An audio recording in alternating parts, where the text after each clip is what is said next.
ζωή μου άνθρωπο να τρώει τόσο ξύλο.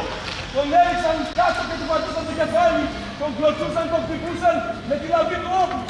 Αυτό κράτησε μισή ώρα. Έπειτα άρχισε να κλωτσάνε τη γυναίκα. Οι στρατιές γυναίκα λόγια χτυπούσαν με αυτά. Ορκίζομαι ήταν Έλληνες αστυνομικοί. Τότε άρχισαν με εμάς να χτυπούσαν τον ένα μετά τον άλλο μέχρι που έφτασαν τα αυτοκίνητα. Συγκέντρωση διαμαρτυρία πραγματοποίησαν στις 12 το μεσημέρι του Σαββάτου, έξω από το κτίριο της Αστυνομικής Διεύθυνσης Ορεστιάδας, πολίτες της Νέας Ορεστιάδας, με την οποία ζητούσαν επίσημη ενημέρωση από την ελληνική αστυνομία για την τύχη των 150 Σύριων προσφύγων που φέρεται να είχαν εντοπιστεί στο Πραγκίδι Δημοτήχου στις 12 Νοεμβρίου και οι οποίοι, σύμφωνα με καταγγελίες, μετά τη σύλληψή τους από αστυνομικούς, επαναπροωθήθηκαν στην Τουρκία.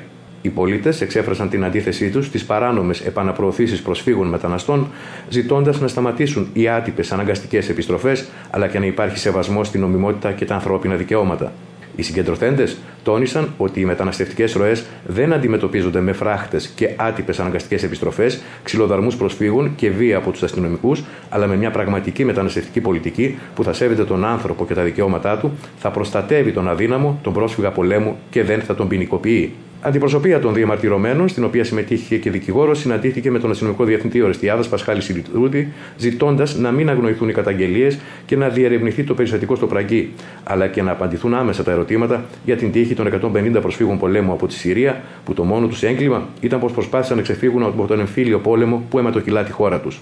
Από την πλευρά της, η αστυνομία υποστήριξε πως πράγματι δέχτηκε κλήση εκείνη την ημέρα, αλλά όταν έφτασαν οι αστυνομικοί στο Πραγκί, βρήκαν μόνο 13 μετανάστες, πρόσφυγες, τους οποίους μετέφεραν αρχικά στο Ισαάκιο και μετά από 2 ημέρες στο κέντρο πρώτης υποδοχής που λειτουργεί στο κέντρο κράτησης μεταναστών του φυλακίου Ορεστιάδας.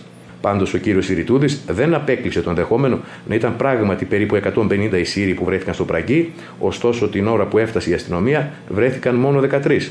Μπορεί να μην τους προλάβαμε, είπε χαρακτηριστικά. Ο αστυνομικός διευθυντής αμφισβήτησε επίσης τους ισχυρισμούς του Σύριου πρόσφυγα που μίλησε πρόσφατα στην Εφημερίδα των Συντακτών και κατήγγειλε στη μαρτυρία του παραπλάνηση των προσφύγων από την πλευρά των αστυνομικών, οι οποίοι ενώ τους διαβεβαίωναν ότι θα τους μεταφέρουν σε ασφαλές σημείο, σε κάποιο κέντρο μεταναστών, τελικά τους μετέφεραν στο ποτάμι για να τους επαναπροωθήσουν. Μάλιστα, στη συγκεκριμένη μαρτυρία γίνεται λόγος ακόμη και για βίαιες συμπεριφορές αστυνομικών σε βάρος ανθρώπων που ζητούσαν απελπισμένα βοήθεια. Έχω απαντήσει στα δημοσιεύματα των τελευταίων ημερών. Έχει εκδοθεί και επίσημο δελτίο τύπου της αστυνομίας για τους 13 Σύριους που εντοπίσαμε στο Πραγκί. Εξάλλου, βρίσκεται σε εξέλιξη και η ΕΔΕ που θα δώσει απαντήσεις, ανέφερε ο κύριος Σιρητούδης.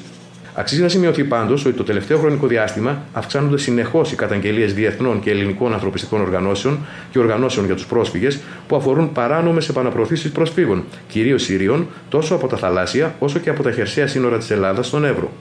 Κάνουν λόγο μάλιστα για μόνιμη τακτική και πρακτική που εμποδίζει τους πρόσφυγες πολέμου από τη Συρία να έχουν πρόσβαση σε διεθνή προστασία και να αιτηθούν άσυλο.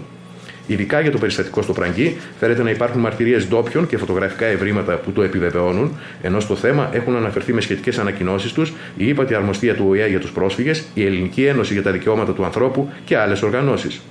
Επίσης, σύμφωνα με την Εφημερίδα των Συντακτών της 21ης Νοεμβρίου, οι 134 από τους 150 Σύριους πρόσφυγες εντοπίστηκαν στην Τουρκία. Στο ίδιο ρεπορτάζ της εφημερίδας φιλοξενούνται δηλώσεις 34χρονου Σύριου που υποστηρίζει πως οι πρόσφυγες επαναπροωθήθηκαν στην Τουρκία, ενώ κάποιοι από αυτούς ξυλοκοπήθηκαν και υπέστησαν αστυνομική βία. Παρά τη συνεχή άρνηση των ελληνικών αρχών να παραδεχτούν τις άτυπες αναγκαστικές επιστροφές, αυτές φαίνεται να αποτελούν καθημερινό φαινόμενο, σύμφωνα και με την έκθεση με θέμα άτυπες αναγκαστικές επιστροφές, συστηματικές παραβιάσεις των ανθρωπίνων δικαιωμάτων των προσφύγων στο Αιγαίο και τα χερσαία ελληνοτουρκικά σύνορα, που παρουσίασε στις αρχές Νοεμβρίου η γερμανική μη κυβερνητική οργάνωση Proasyl, η οποία βασίζεται σε μαρτυρίες και προσωπικές συνεντεύξεις προσφύγων και αιτούντων άσυλο. Θέλω να στείλω ένα μήνυμα. Θέλω να φτάσει οπωσδήποτε στον κόσμο. Μέχρι πότε θα θυσιαζόμαστε. Μέχρι πότε θα κοιτάζουν όλοι οι αδιάφοροι. Αρκετά με το αίμα των Σύρων που κάνετε άδικα.